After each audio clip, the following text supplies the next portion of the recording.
اتنی عظیم عمارت میں آپ لوگ ماشاءاللہ، اللہ آپ کو خوش رکھے. بسم اللہ. بسم اللہ.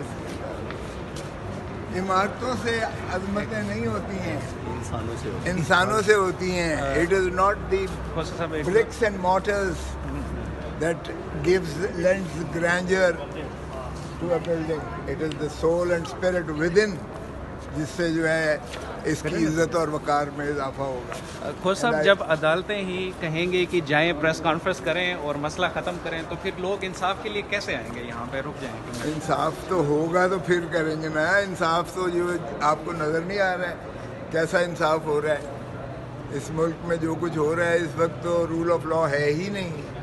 جب آئین کو آپ نے جو ہے ضیاء الحق کی طرح کہا یہ چند کاغذ کے پرزے اور جوتے کی نوک پر رکھا، اور یہ اس سے بھی بدتر ہے. ضیاء الحق نے پھر مردوں کو مارا تھا.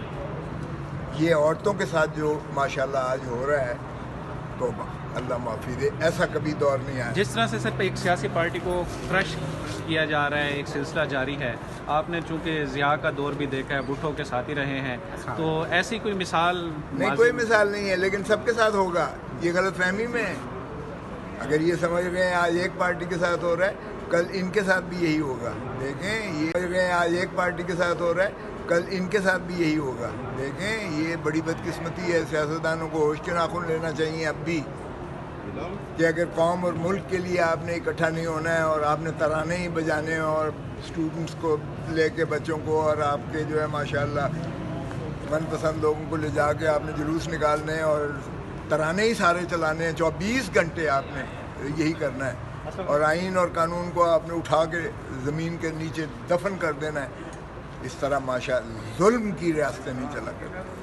کفر کی پھر چلتی ہے، ظلم کی نہیں چل سکتی. یہ زیادہ دیر نہیں اس طرح سے نظام چل سکتا. آپ کو ظاہر ہے کہ ہوش کے ناخن لینا پڑیں گے. آئین اور قانون پر عملداری سے ہی مہذب معاشرے جو ہیں وہ ترقی بھی کرتے ہیں اور مملکتیں جو ہے آگے بڑھتی ہیں. یہ سر لیول پلینگ فیلڈ کی جو بات کی جاتی تھی، یہ لیول پلینگ فیلڈ یہی تو سارا ایجنڈا ہے.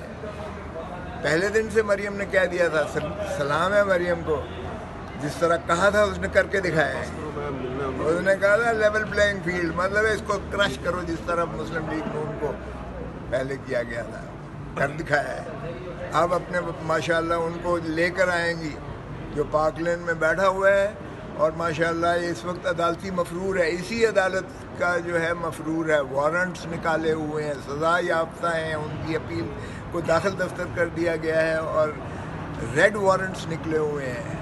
وہ وہاں سے بیٹھ کے حکمرانی کر رہے ہیں اور داخل دفتر کر دیا گیا ہے اور ریڈ وارنٹس نکلے ہوئے ہیں. وہ وہاں سے بیٹھ کے حکمرانی کر رہے ہیں اور ان کے بھائی صاحب جنہوں نے لکھ کے دیا تھا کہ 1 مہینے کے اندر جو ہے واپس آئے گا علاج کر کے، اور اس کی خلاف ورزی کی ہے، دفاعی کیا ہے، دھجیاں اڑائی ہیں، اس کے عدلیہ کے مذاق اڑایا ہے، وہ آج وزیر اعظم پاکستان ہے. اس سے بڑا مذاق کیا ہو سکتا ہے؟ ابھی کہتے ہیں بنانا ریپبلک نہیں ہے پاکستان، بنانا ریپبلک. ایک لاسٹ سوال جو کل سپریم کورٹ میں ہوا ہے کہ اچانک سے بتایا گیا کہ ایک ایکٹ آ گیا اور وہ جمعے سے نافذ العمل ہے. پنجاب میں تو انتخابات اب مشکل ہی ہیں. نہیں، آپ کو کس نے کہا یہ ایکٹ جو ہے؟ یہ تو وہی چیز ہے. دیکھیں یہ تو 8 ججز نے پہلے ہی اس کو سسپینڈ کیا ہوا ہے، معطل کیا ہوا ہے. اور یہی تھا کہ اگر یہ اس پہ اسینٹ ہو بھی جاتی ہے، دستخط ہو بھی جاتے ہیں، تو اس پر عملداری نہیں ہوگی. جس پر بہت اعتراض کیا گیا کہ جی ابھی قانون آیا نہیں ہے، ابھی قانون بنا نہیں ہے، کیسے اس کو معطل کر دیا گیا ہے. تو یہی پری ایمپٹیو جو آرڈر تھا وہ ایگزسٹ کرتا ہے. تو اس لیے یہ پتہ نہیں شور شرابہ. ان کو اصل میں مسلم لیگ نون کو ایک عادت ہے، یہ پہلے مٹھائیاں بانٹتے ہیں، ان کو بعد میں سمجھ آتی ہے کہ یہ ہوا کیا ہے. یہ قانون سسٹین نہیں کرے گا.